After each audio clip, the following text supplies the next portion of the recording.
आज की इस वीडियो में आप एक ऐसे अनोखे प्लेनेट के बारे में जानोगे जिसके बारे में आपने बहुत कम ही सुना होगा। आमतौर पर हम वैदिक ज्योतिष में 9 ग्रहों के बारे में बात करते हैं और हमारे शास्त्रों में जैसे कि बृहस्पति उरा शास्त्र, इनमें भी 9 ग्रहों की परिकल्पना ही लिखी हुई है। लेकिन अब मॉडर्न जमाना आ चुका है और स्पेशली मॉडर्न जमाने की जब मैं बात करता हूं तो वेस्टर्न जितने भी हमारे इलाके हैं वहां पर इस प्लेनेट की बहुत बात होती है और इसका नाम है नेपच्यून।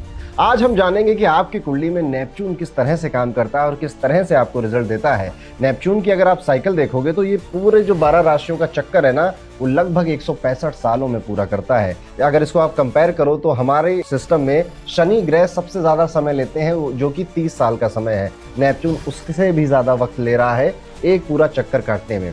इसको अगर थोड़ा सा और रियलिस्टिक वे में समझे तो जैसे जुपिटर है, वो एक राशि, सिर्फ एक राशि में पार करने में या समय बिताता है कितना, 1 साल का।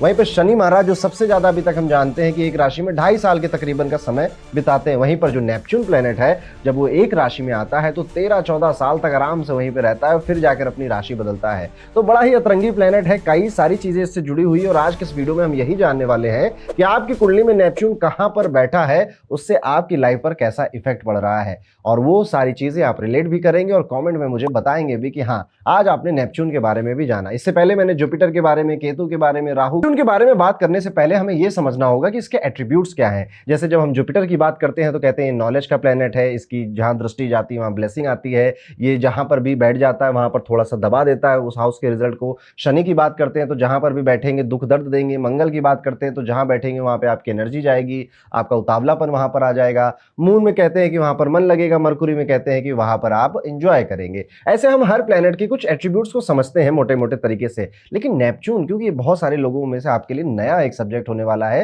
तो सबसे पहले इसके एट्रीब्यूट्स पर बात करते हैं। तो नेपच्यून को समझना है तो आपको केतु को समझना होगा। जो केतु करता है नेपच्यून बस उसी को 1.5 गुना ज्यादा या 2 गुना ज्यादा करता है। इसको मैं प्यार से कहता हूं कि केतु का बड़ा भाई है। एक भाई इंडिया में रह गया, दूसरा भाई विदेश चला गया। इस तरह से अगर आप याद करेंगे तो आपको नेपच्यून याद रहेगा। केतु भी मिस्ट्री की बात करता है, रिसर्च की बात करता है, इंट्यूशन की बात करता है, अकल्ट की बात करता है, कंफ्यूजन की बात करता है, क्यूरियोसिटी की बात करता है। नेपच्यून भी इन्हीं सारी चीजों की बात करता है। नेपच्यून भी आपके कुंडली में आपका कंफ्यूजन, आपके इंटरेस्ट, आपकी इंट्यूशन, आपके मिस्ट्री के रिलेटेड जितने भी सब्जेक्ट होते हैं उनमें आपकी दिलचस्पी, इन्हीं सारे चीज़ों के बारे में बात करता है। ड्रीमी वर्ड की बात करता है। तो ये कहीं ना कहीं केतु का ही बड़ा भाई है। अब आपने ये भी सुना होगा कि हर एक प्लेनेट किसी ना किसी राशि का लॉर्ड होता है। जैसे शनि मकर और कुंभ के लॉर्ड है, वहीं पे जुपिटर आपके धनु और मीन राशि के लॉर्ड है। आपको मंगल की बात आएगी तो वृश्चिक राशि और मेष राशि के मालिक माने जाते हैं। तो जब नेपच्यून की बात आती है तो कई पुस्तकों में इसको मीन राशि का लॉर्ड ही बोला गया है कि ये पाइसेस का लॉर्ड है। तो ये बेसिक सी थोड़ी सी बातें हैं नेपच्यून को लेकर,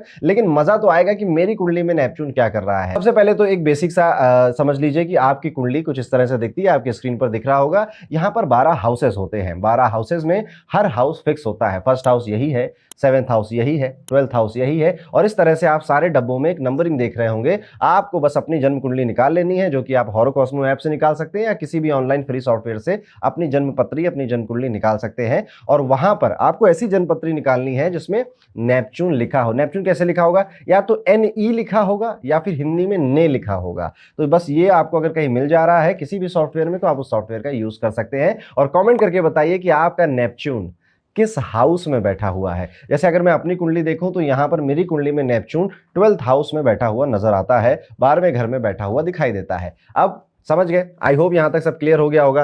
केतु के बड़े भाई के बारे में आज बात करने जा रहे हैं, तो शुरुआत करेंगे फर्स्ट हाउस से। कैसा रिजल्ट देता है अगर नेपच्यून आपके फर्स्ट हाउस में बैठा हुआ मिल जाता है आपको? अगर नेपच्यून आपके फर्स्ट हाउस में है तो समझो कि आप एक ना ड्रीमी और क्रिएटिव दुनिया में जीते हो। लोगों को लगता है कि आप कुछ अलग हो, शायद थोड़े से मिस्टीरियस हो, और आपको प्रिडिक्ट करना इवन आपके लिए भी थोड़ा मुश्किल होता है कि यार मैं हूं कौन, मुझे चाहिए क्या। कई बार आप ना अननेसेसरी अपनी रिलेशनशिप्स में या फिर अपनी जॉब में इरिटेटेड फील करने लग जाते हो, जिसका कोई पर्टिकुलर रीजन नहीं होता। ये आपका एक फ्लो चलता है कुछ दिनों के लिए और उसके बाद फिर से आप नॉर्मल हो जाते हो। आप वही हो जिसको स्पिरिचुअलिटी में, मेडिटेशन में, योगा में बहुत ज्यादा दिलचस्पी है। जब तक करते नहीं हो ये सारी चीजें तो बहुत मजा आता है, जब करने लग जाते हो तो इससे और आगे जाना है, इससे और जाना है, आगे स्पिरिचुअलिटी के एक लेवल और पे जाना है। और आपकी क्यूरियोसिटी इन सब्जेक्ट्स को लेकर कभी भी खत्म नहीं होती है। ये सारी चीजें नेचुरली आपको अट्रैक्ट करती हैं, लेकिन कभी कभी ये ड्रीमी नेचर जो आपका है ये आपको रियलिटी से बहुत दूर ले जाता है। याद रखिएगा, नेपच्यून केतु का बड़ा भाई तो है, लेकिन ये एक्सट्रीम में काम करता है। अगर केतु इतना आपको ड्रीमी बना रहा था फर्स्ट हाउस में, तो नेपच्यून उसका 3 गुना ज्यादा ड्रीमी बनाता है।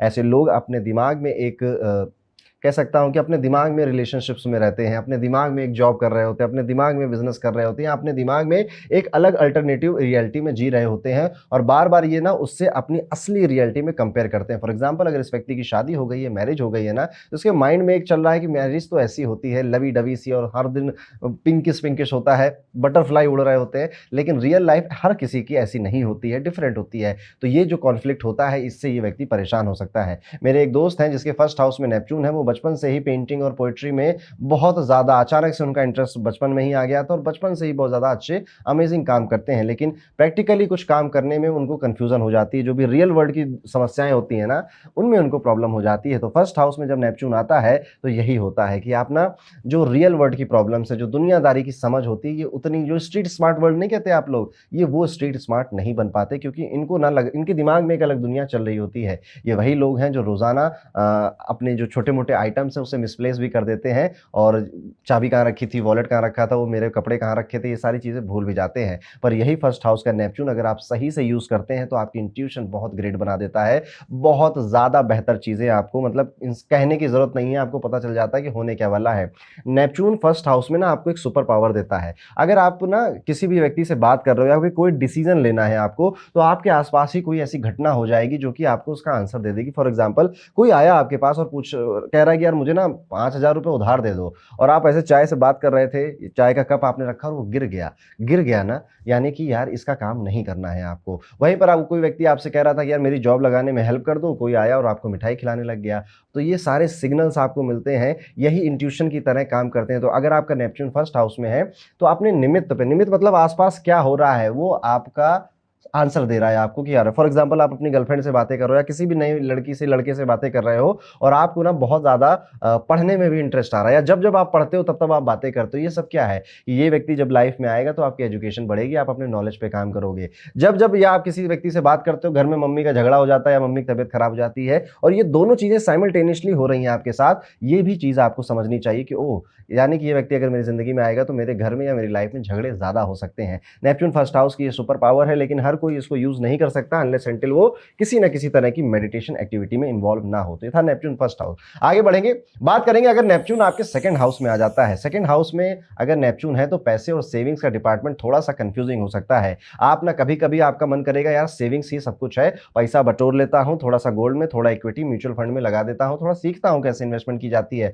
और कभी कभी आपका मन करेगा यार किसके लिए सेव करना, किसके लिए बचाना, जिंदगी एक मिली है, मौज करता हूं, घूमता हूं, फिरता हूं, मुझे तो वर्ल्ड टूर करना है। तो ये फ्लक्चुएशन ऑफ जो थॉट्स है ये यहाँ पर आपको देता रहेगा और काफी कंफ्यूजिंग आपके लिए सेविंग्स का एरिया हो जाएगा। ऐसे लोग यूजुअली पैसे बटोरते हैं, फिर एकदम से इनका मन आता है रात में किसी चीज के ऊपर, वहां पर वो खर्च भी कर देते हैं। यहाँ पर भी आपको क्रिएटिव बहुत बनाता है, और आप जब भी बातें करेंगे ना तो आप पाएंगे कि आपके मुख से कुछ ना कुछ ज्ञान की बातें निकल ही जाती हैं, या आप बहुत ना काम कंपोज्ड और बहुत अच्छे से बातें करते हो। कई लोगों ने आपको कॉम्प्लीमेंट भी दिया होगा कि जब तुम बात करते हो ना तो सुनने का बहुत मन करता है, तुम्हें बातों में एक कशिश है, एक ऐसा भी आपको हो सकता है कि कॉम्प्लीमेंट अभी तक मिल चुका हो। क्रिएटिव जरूर होंगे, स्पिरिचुअल कामों में अपना पैसा भी खर्च करते हैं। जैसे कि मेरे क्लाइंट हैं, उनका दोस्त वो म्यूजिशियन है बेसिकली, ठीक है, उनका गाने बजाने में और जितने भी गाने बजाने के इक्विपमेंट्स हैं उस सब में उनका पैसा जाता है। म्यूजिक उनके लिए थेरेपी जैसा काम करता है, म्यूजिक उनके लिए स्पिरिचुअलिटी की तरफ ले जाने का एक रास्ता है। लेकिन उस गाने बजाने से वो पैसे भी कमाते हैं, कई बार कुछ गिग्स करते हैं, लेकिन अपने पर्सनल फाइनेंशियल मैनेजमेंट में उनका बिल्कुल भी ध्यान नहीं। वो उनको लगता है कि कुछ रॉकेट साइंस है, ये मेरे बस की बात नहीं है,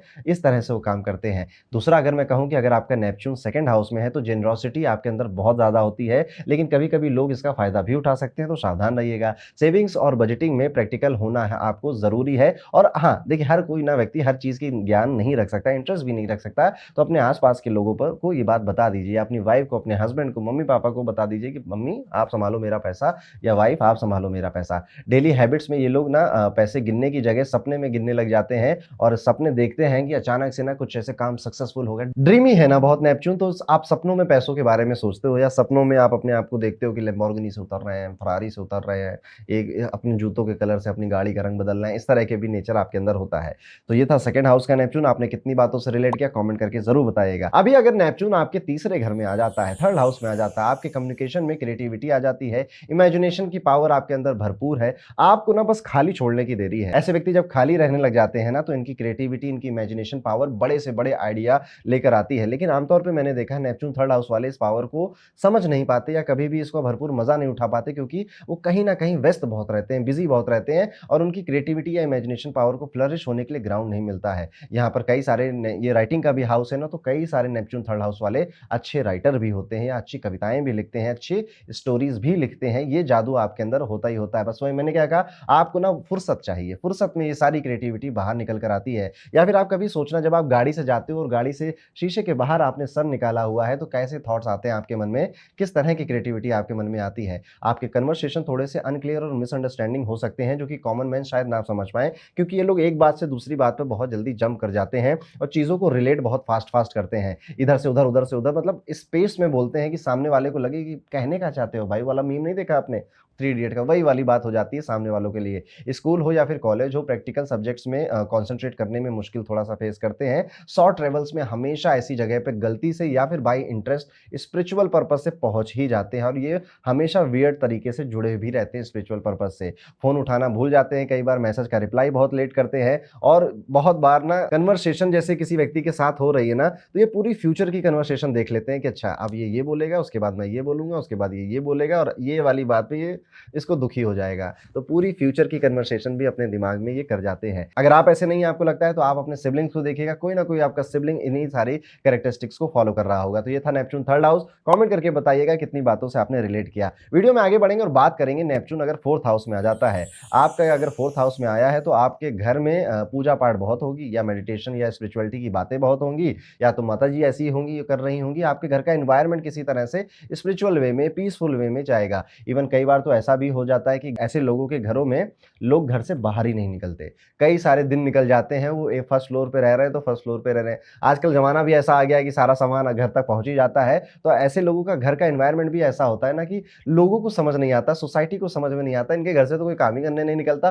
फिर भी इनके घर में सब कुछ बढ़िया चल रहा है। ऐसी भी चीज़ें देखने को मिली। अब इसका ये मतलब नहीं साल-साल भर तक नहीं निकले। आम तौर पे घर से बाहर निकल कर जाने में इनको मौत आती है, लेकिन घर में बैठ के काम करने में मज़ा आता है। इनकी फैमिली में कई सारे हिडन या मिस्टीरियस ट्रुथ भी छुपे हुए होते हैं, जो कि ये जल्दी किसी को बताते नहीं हैं। इनकी फैमिली में कई ऐसे कांड हुए होते हैं जो कि सीक्रेट है इनकी फैमिली के लिए। इनके फैमिली में कोई एक व्यक्ति ऐसा होता है जो कि बहुत ज़्यादा इमोशनल होता है या बहुत ज़्यादा ज़िद्दी, एक्सट्रीम इमोशनल या एक्सट्रीम स्टबर्न की कैटेगरी में फॉल हो जाता है। मेरी एक फ्रेंड है, उसके घर में एग्ज़ैक्टली ऐसा ही होता है। ब्यूटीफुल और पीसफुल घर है, लेकिन उनके घर में कई लोग इमोशनली या फिर स्टबर्न से एक्सट्रीम पोज़ीशन पर घूम रहे हैं। एंसेस्टर्स हाउस भी इनके अंदर होते हैं या फिर किसी स्पिरिचुअल प्लेस पर घर बनाने की इनकी मन में एक इच्छा रहती है कि उस मंदिर के पास, जैसे महाकाल के पास हम ज़मीन लेंगे या वृंदावन के पास ब्रज में रहेंगे जाकर जब बुढ़ा जाएँगे। तो इस तरह से इनके मन में एक थॉट भी होता है कि अपना घर किसी स्पिरिचुअल या रिलीजियस प्लेस के आस-पास बनाना है। अगर देखा जाए तो घर की चीज़ें ना रीअरेंज करने का ऑब्सेशन सा होता है इनको, कि और घर के इंटीरियर को बेहतर करने में खूब पैसा खर्च करने का इनका ऑब्सेशन होता है।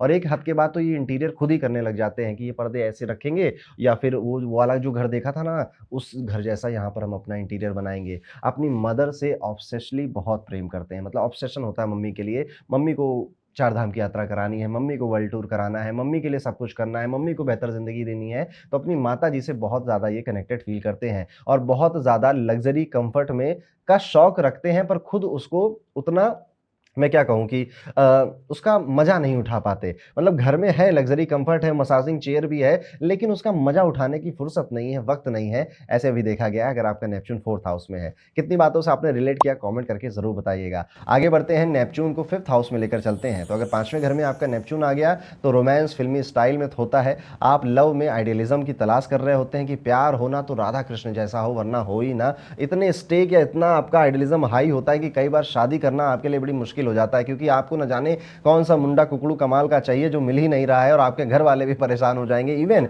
विद योर फ्रेंडशिप आप ऐसे ही होते हैं। अपनी एजुकेशन कहाँ से आप पढ़ोगे, उस इंस्टीट्यूट, उस टीचर को चूज़ करने में भी इतना ज़्यादा आप पिकी होते हो, क्योंकि आपका ना चेकलिस्ट बड़ी लंबी होती है कि प्यार करेंगे तो इसी घुंघराले बाल वाली, चश्मे वाली चाहिए, थोड़ी सी चबी हो चलेगा, वो पीएचडी की होनी चाहिए। इस तरह से आपकी चेकलिस्ट बड़ी लंबी है। तो ऐसे लोग ना, आप एक्चुअली एक नहीं 4-5 लोगों से प्यार करना चाहते हो, सारी क्वालिटी एक इंसान के अंदर चाहते हो, तो ये थोड़ा सा डिसअपॉइंटमेंट आपके आपके प्रेम के जीवन में क्रिएट कर देता है। यहाँ पर आप क्रिएटिव हाउस है, 5th हाउस, वहीं पर नेपच्यून आ गया तो आप किसी भी क्रिएटिव फील्ड में अगर होंगे तो आपका टैलेंट निखर कर बाहर आएगा और आपको कोई भी मैच नहीं कर पाएगा। आप इवन अपने बच्चों को भी आर्ट, कला और इन सब चीज़ों के बारे में पढ़ाते रहते हो, सिखाते रहते हो, और यहाँ पर आपके मन में कभी ना कभी ये विचार ज़रूर आता है कि अगर मैं एक्टर होता या पेंटर होता, किसी भी क्रिएटिव फील्ड में होता तो यार मैं सबसे ज़्यादा प्रसिद्ध होता। नेपच्यून 5th हाउस में है और आपकी लव लाइफ में अगर आपको क्रिएटिव पार्टनर मिल गया तो बहुत अच्छी बात है, लेकिन यूजुअली ऐसे लोगों को ड्रामेबाज पार्टनर बहुत मिलते हैं या एडवेंचर लवर पार्टनर बहुत मिलते हैं। यहाँ पर इनकी एक फनी हैबिट भी होती है कि डेट या किसी इवेंट पर, किसी फंक्शन में जाते हैं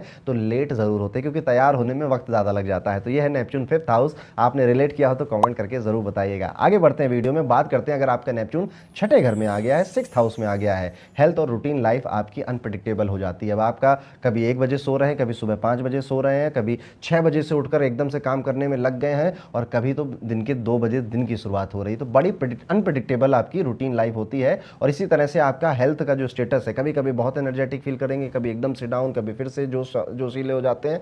कभी कोई प्रेडिक्ट नहीं कर सकता हेल्थ में हो क्या रहा है, क्योंकि आप ना आपकी स्लीप साइकिल को देखिएगा और अपने खाने की हैबिट्स को देखिएगा, ये भी बिल्कुल अनप्रेडिक्टेबल होती हैं, मिस्टीरियस होती हैं, कोई पता नहीं कर पाता आपके अलावा। इस वजह से ये चीज़ें हेल्थ पर भी आ जाती हैं। यहाँ पर यह भी देखने को मिलता है कि आप ना किसी भी एरिया में जब जॉब करने जाते हो तो जिस चीज़ के लिए आप लाए गए हो वो तो करवाया ही जाता है आपसे, लेकिन आपको बाकी के रोल्स में भी डाल दिया जाता है इत्तेफाक के कि आप आए थे एचआर बनकर, लेकिन अब आपको स्क्रिप्ट भी लिखनी है, कंटेंट राइटिंग भी थोड़ी सी कर लेनी है, कोडिंग आती है क्या, अच्छा ठीक है थोड़ा कोडिंग भी कर लो, थोड़ा सा मालिक जैसा काम भी कर लो।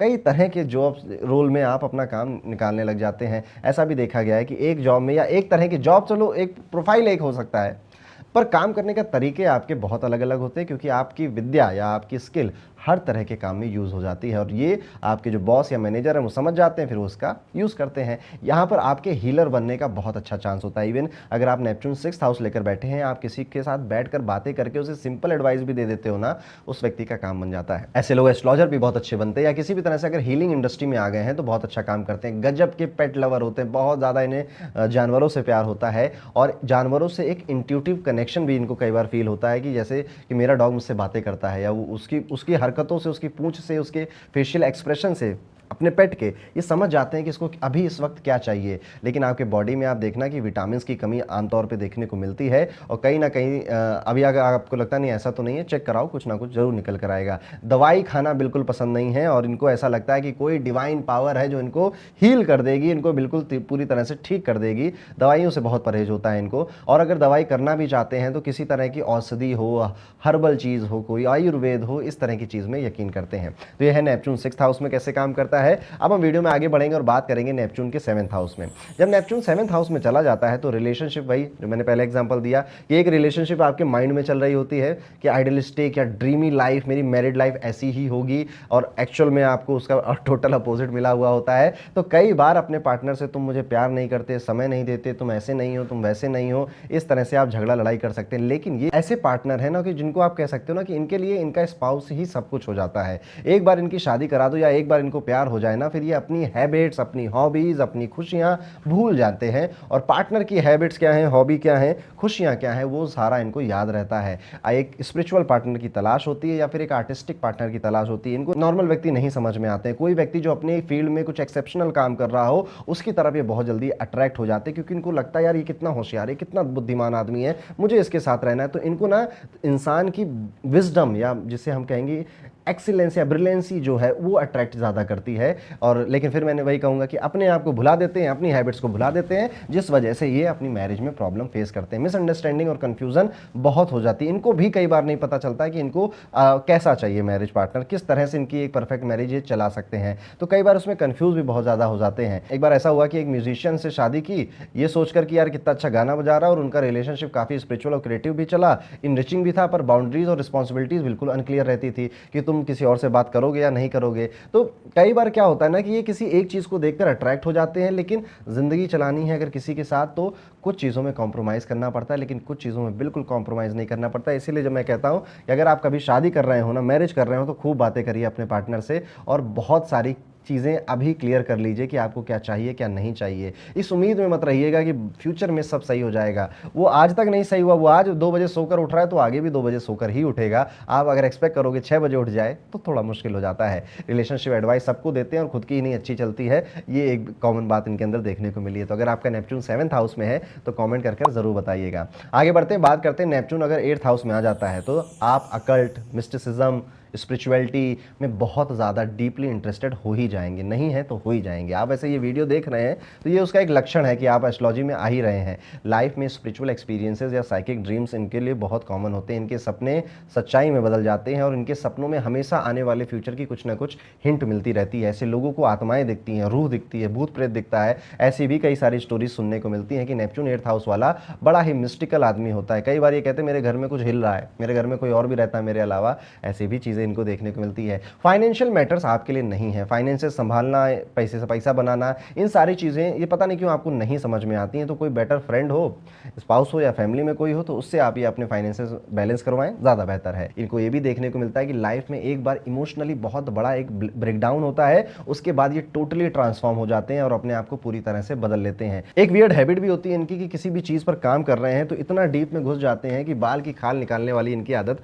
हो जाती है और इतने सवाल पूछते हैं, ये ऐसा तो वैसा, वैसा तो ऐसा क्यों नहीं, अच्छा अच्छा ऐसे, मतलब कुल मिला के बहुत ज़्यादा एनालिटिकल एनालिसिस बढ़ जाता है, जिस वजह से इनके काम डिले हो जाते हैं। तो ये था दोस्तों नेपच्यून अगर 8th हाउस में आए तो कैसे काम करता है। कमेंट करके बताइएगा आपने कितनी बातों से रिलेट किया। अब हम वीडियो में आगे बढ़ेंगे और बात करेंगे नेपच्यून जब आपके 9th हाउस में आ जाता है तो क्या करता है। अब अगर नेपच्यून 9th हाउस में आ गया है, 9th हाउस आपका हायर एजुकेशन का है, लॉन्ग ट्रेवल्स का है, आपके रिलीजन का भी है, तो ऐसे लोग ज़्यादातर मैंने देखा है कि डीपली अपने जो रूट्स या ट्रेडिशन होती हैं घर में उसमें इनरूटेड होते हैं, फॉलो करते हैं कि हमारे परंपरा चली आई है हमारे घर में तो हम उसको कैरी फॉरवर्ड करेंगे, आगे करेंगे। लेकिन एक शक की निगाह से देखते हैं, बड़े शक्की होते हैं, इनके फादर भी बड़े शक्की होते हैं कि ये जो एक प्रैक्टिस या ट्रेडिशन हमारे घर में चल रहा है इसके पीछे का लॉजिक क्या है, और हर चीज़ का इनको हायर एक आंसर चाहिए होता है। ऐसे लोग यूजुअली आप देखोगे कि विदेश की ज़मीन पर जाते हैं, काम करते हैं, फॉरेन कंट्रीज़ की जो फिलॉसफी है या फॉरेन जो फिलोसफर्स हैं उनको पढ़ना भी, उनको समझना भी एक फैसिनेशन इनके अंदर होती है। यहाँ पर यह भी देखने को मिला कई लोगों के अंदर कि स्पिरिचुअलिटी के नाम पर वो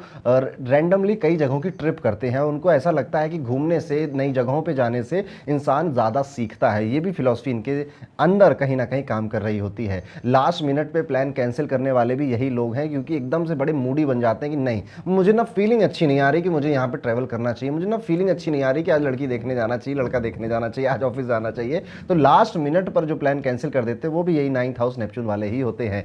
ट्रैवल को प्लान बनाते समय ना ये कभी भी टिकट बुक करेंगे, बस मतलब ये ऐसा है कि वहाँ जाना है मथुरा, टिकट बुक कर दो, वहाँ मथुरा में जाकर कहाँ जाना है ये अभी नहीं सोचेंगे, एक बार वहाँ पहुँच जाएं तब उसके बाद सोचेंगे। क्योंकि यहाँ पर इनको ना रैंडम चीज़ें ज़िंदगी में जितनी भी हो रही, जो चीज़ इत्तेफाक हो रही है उसे बहुत इंब्रेस करने लग जाते हैं। और लाइफ में वो वाली जो फिलॉसफी है ना, अनुगच्छतु प्रवाहम, गो विद द फ्लो, ये वाली फिलॉसफी ये अपनाते हैं। नेपच्यून यहाँ पर कोई खास परेशान नहीं करता आपको, लेकिन हाँ आपको हमेशा किसी ना किसी बहाने से हायर एजुकेशन, हायर लर्निंग की तरफ फोर्स करता चला जाता है। कई बार आपके मन से ये चीज़ें आती हैं, कई बार आप अपनी सराउंडिंग में देखते हो, फिर मोटिवेट हो जाते हो और फिर इस तरह की हायर लर्निंग में आप आ जाते हो। ऐसे लोगों को ट्रैवल बहुत पसंद होता है और लाइफ में इन्होंने जब जब ट्रैवल किया है, जब जब ये कहीं घूमने गए हैं, बाहर गए हैं, ये एक बेहतर इंसान और एक बेहतर एजुकेटेड या विजडम वाले इंसान बनकर ही वापस आए हैं। तो आपने कितनी बातों से रिलेट किया कमेंट करके जरूर बताइएगा। चलते हैं नेपच्यून को 10वें घर में समझते हैं। 10वें घर में नेपच्यून आया तो करियर में क्रिएटिविटी और स्पिरिचुअल पाथ चूज कर सकते हो आप। पब्लिक इमेज बड़ी ड्रीमी और मिस्टीरियस होती है।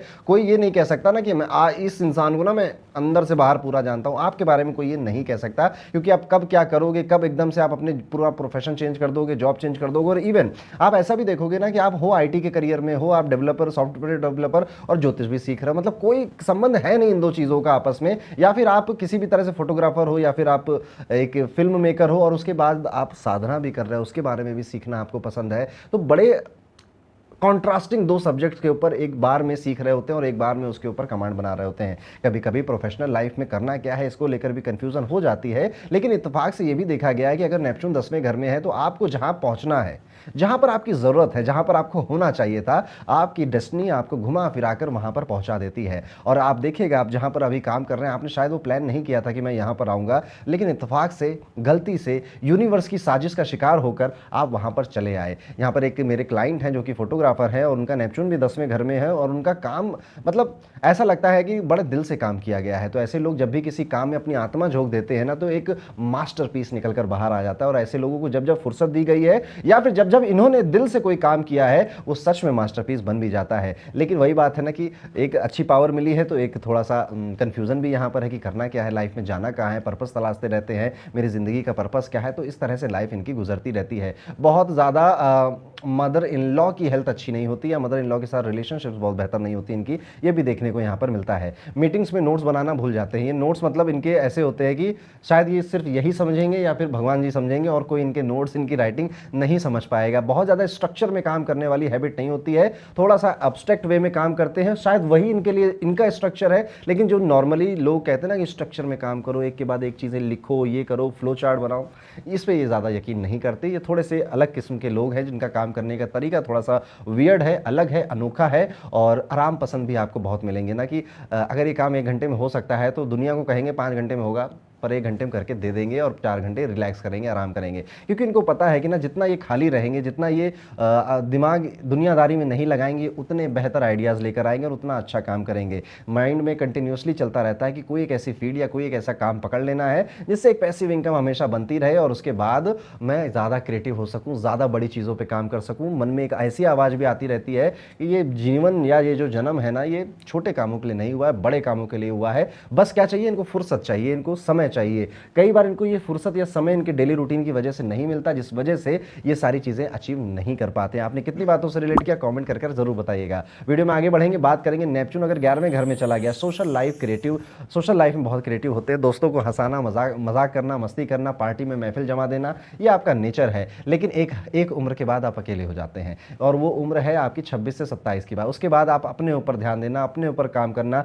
मन में होती है कि दोस्त बन जाए, सोशल सर्कल बन जाए, लेकिन वो उतने स्पिरिचुअल दोस्त आपको मिलते नहीं हैं। और आपकी दोस्ती चलेगी भी उन्हीं के साथ जो आपकी तरह स्पिरिचुअल है, या आपकी तरह अलग अलग सब्जेक्ट्स पर नॉलेज रखना और उसके बारे में डिबेट करना पसंद करते हैं। बड़ी अनप्रडिक्टेबल इनकी स्पिरिचुअल जर्नी भी होती है। कई तरह के धर्म हो, रिलीजन हो, उनको भी एक्सप्लोर करने में इनको बड़ा आनंद आता है। और आप इनकी मेडिटेशन स्किल्स भी आप देखोगे, अगर ये करते होंगे तो थोड़ा सा वियर्ड ही होगा, थोड़ा सा अलग ही होगा, अजीब ही होगा। इनसे डिजायर आप पूछो तो ये कहेंगे, यार जो जो चाहा जीवन में वो कभी मिला नहीं, और जो मिला उतना अच्छा मैंने कभी चाहा नहीं था। तो हमेशा चीजें वो मिलती हैं जो आप नहीं चाह रहे होते हो, जो चाहते हो वो नहीं मिलता है। जो भी इत्तेफाक से मिलता है, डेस्टिनी देती है, यूनिवर्स देता है, वो हमेशा बेहतर होता है। तुरंत नहीं समझ में आता, बाद में समझ में आता है और अच्छा लगता है। तो अगर ये लोग बस यही पकड़ लेना कि I have to embrace the coincidences in my life, बढ़िया काम चल जाएगा ज़िंदगी में। फ्रेंड सर्कल में ना थोड़े से इनके फ्रेंड सर्कल में आर्टिस्ट लोग हो जाए, कलाकार लोग हो जाएं, तो कोई बहुत बड़ी बात नहीं होगी। गोल्स आइडियलिस्टिक और कभी कभी अनरियलिस्टिक भी हो जाते हैं, और इनके मन में हमेशा एक सपना रहता है कि बड़े होकर ना अपना कोई एनजीओ खोलेंगे, या कोई सोशल वर्क करेंगे, या कई सारे लोगों को इकट्ठा कर किसी एक कॉमन गोल के लिए काम करेंगे। बर्थडे लेकिन भूल जाते हैं, बर्थडेट्स भूलने में बड़े माहिर हैं। कई बार तो लोगों के से दोस्तियाँ कर लेते हैं, दोस्तियाँ लंबी बढ़ा लेते हैं, उसके बाद पूछते हैं भाई तुम्हारा नाम क्या था, नाम पूछना भी भूल जाते हैं, नाम याद रखना भी भूल जाते हैं। तो नेपच्यून 11th हाउस में आए तो गलती आपकी नहीं, गलती नेपच्यून की है। यहाँ पर देखने को यह भी मिलता है कि इनके फेस से इनके बारे में पता करना थोड़ा सा डिफिकल्ट हो जाता है, और एक्चुअल में इनके जो दोस्त होते हैं ना, वो भी इसी वजह से इनको छोड़कर जाते हैं, क्योंकि समझ नहीं पा रहा एक्चुअली कोई आपको, या फिर आप जिस तरह का एक एनवायरनमेंट चाह रहे हो वो कोई दे नहीं पा रहा है आपको। यहाँ पर फ्रेंड्स आपको कंफ्यूज भी करें, और आपको अगर आप बहुत ज़्यादा दोस्तों की बातें सुनते हैं तो ये आपके लिए घातक ही होता है, क्योंकि उनकी एडवाइजेज आप पर काम नहीं करेंगे। याद रखिए मैंने जो लाइन बोली कि आप जो कुछ भी सोच रहे हो, जो भी आपके डिज़ायर है, वो नहीं मिलेंगे, हमेशा उससे बेहतर चीज़ें आपको मिलेंगी। तो ये था 11th हाउस में अगर नेपच्यून आता है तो क्या करता है। आपने कितनी बातों से रिलेट किया, कमेंट करके जरूर बताइएगा। अब आखिरी हाउस की बारी आ गई है, 12वें घर की। नेपच्यून 12th हाउस में आता है तो क्या करता है, यहाँ पर सॉलिट्यूड, यानी कि ऐसे लोग अकेले में अच्छा काम करते हैं, अकेले रहना भी पसंद करते हैं।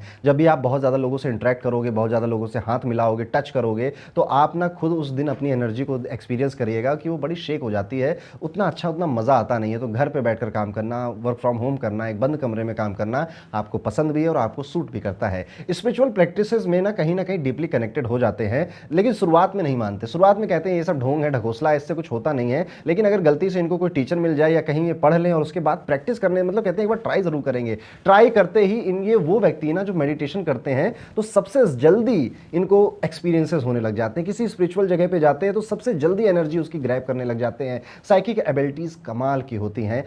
इनके अंदर भी थॉट अगर मैं कहूँ तो विजनरी थॉट्स आते हैं, लंबे समय का गोल रखते हैं अपने लिए। इनके ऐसा भी देखने को मिल रहा है कि स्पिरिचुअल रिट्रीट्स पर अगर ये बहुत ज़्यादा इंटरेस्टेड होते हैं, एक तो ये आयुर्वेदिक स्पिरिचुअल रिट्रीट पर जाएंगे या फिर किसी तरह से डिटॉक्स स्पिरिचुअल रिट्रीट पर जाएंगे। ऐसी प्लानिंग बनाना, पैसा वैसा है तो खूब खर्चा करते हैं इन सब चीज़ों में, क्योंकि उनको ये यकीन है कि मेरी जो प्रॉब्लम्स हैं या मेरे जो क्वेश्चंस के आंसर हैं वो कहीं ना कहीं स्पिरिचुअल जगह पर या स्पिरिचुअल लोगों के साथ ही बैठकर मिलने वाले हैं। यहाँ पर देखने को ये भी मिला है कि अगर आपका 12वें घर में नेपच्यून आ गया है तो यहाँ पर आपके सपने बहुत ज़्यादा आपको संकेत दे रहे होते हैं कि जीवन में आगे होने क्या वाला है। कई बार आप उन्हें समझ पाते हो, कई बार नहीं भी समझ पाते हो, लेकिन सपने बहुत आते हैं। सपनों से रिलेटेड कोई ना कोई किस्सा कहानी आपकी ज़िंदगी में जुड़ा हुआ होता है। ये लोग लाइफ में प्रैक्टिकल होने का नाटक करते हैं। मैं नाटक बोल रहा हूँ क्योंकि एक्चुअल में बहुत इमोशनल व्यक्ति हैं, बहुत ज़्यादा स्पिरिचुअल व्यक्ति हैं, लेकिन दुनिया के सामने बेहतर बनने के लिए प्रैक्टिकल होने का नाटक करते हैं। यहाँ पर ये डायरी में रिकॉर्ड लिखना या अपने जीवन में क्या हो गया उसमें रात के समय मंथन करना। जो 12वां घर है वो रात का समय भी, अंधकार का समय भी है,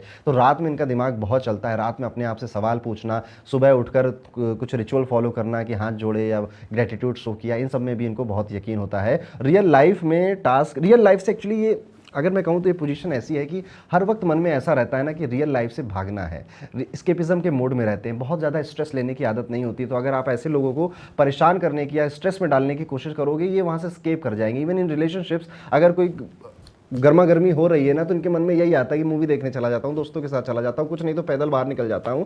ये भी देखने को मिलता है। ऐसे लोगों का नशे में फंसना भी थोड़ा सा ज़्यादा पॉसिबल हो जाता है कि किसी तरह से ड्रग अब्यूज़ या फिर किसी तरह का कोई नशा जो बार बार कर रहे हैं, क्योंकि इन्हें स्केप करना है, इस रियलिटी से स्केप करना है, ये मैट्रिक्स जो कहते हैं ना इससे स्केप करना है। उसके लिए कई बार नशा इनके लिए टूल बनता है, कई बार किसी का गाइडेंस या स्पिरिचुअलिटी टूल बनता है। वहाँ पर आपको कहीं ना कहीं बैलेंस ढूंढना पड़ेगा। किसी भी तरह का नशा अच्छा नहीं होता, वो आज आपको थोड़ा सा सुख दे सकता है लेकिन फ्यूचर में आपके लिए खतरनाक ही होता है। तो ये था नेपच्यून के लिए मेरी पूरी स्टडी, मेरी लर्निंग। आपको कैसा लगा ज़रूर मुझे बताइएगा, और अगर आप इस पर इंटरेस्टेड हो तो आगे चलकर मैं एक वीडियो बनाना चाहता हूँ कि अदर प्लैनेट्स के साथ अगर ये नेपच्यून बैठा हो तो कैसा होता है। जैसे मून के साथ अगर नेपच्यून किसी का बैठा है या सूर्य के साथ नेपच्यून अगर किसी का बैठा है तो ये मेंटल हेल्थ के लिए अच्छा नहीं होता। ऐसे लोग एंजाइटी वगैरह या स्ट्रेस ज़्यादा लेने वाली पर्सनालिटी में से होते हैं और कम उम्र से ही इनकी ये हैबिट देखने को मिल जाती है। वहीं पर जुपिटर के साथ एक बेहतर परफॉर्म करता है। किसी भी तरह से अगर नेपच्यून आपकी शनि की राशि में आ गया है या शनि साथ में बैठा है तो शायद आप मेरी कई बातों से रिलेट नहीं करोगे, क्योंकि नेपच्यून जितना ड्रीमी है, इल्यूजन क्रिएट करता है, कन्फ्यूजन है, शनि उतना ही डिसिप्लिन प्लैनेट है। तो उसकी राशियों में भी अगर ये बैठा है तो भी कहीं ना कहीं डिसिप्लिन बना देता है, या शनि उसको कहता है ज़्यादा ना भटको बेटा, काम करना है, अभी आगे बढ़ो। तो अगर आप कहोगे तो मैं इस तरह से डिटेल एक कंजंक्शन का भी बनाऊंगा। आगे मेरे प्लूटो पर भी वीडियो आएंगे, यूरेनस पर भी वीडियो आएंगे, ये प्लेनेट हमारी कुंडली में कैसे काम करते हैं, उनके कंजंक्शंस कैसे काम करते हैं। तो स्टे ट्यून्ड, हूं आपसे अगले वीडियो में, तब तक के लिए राधे राधे।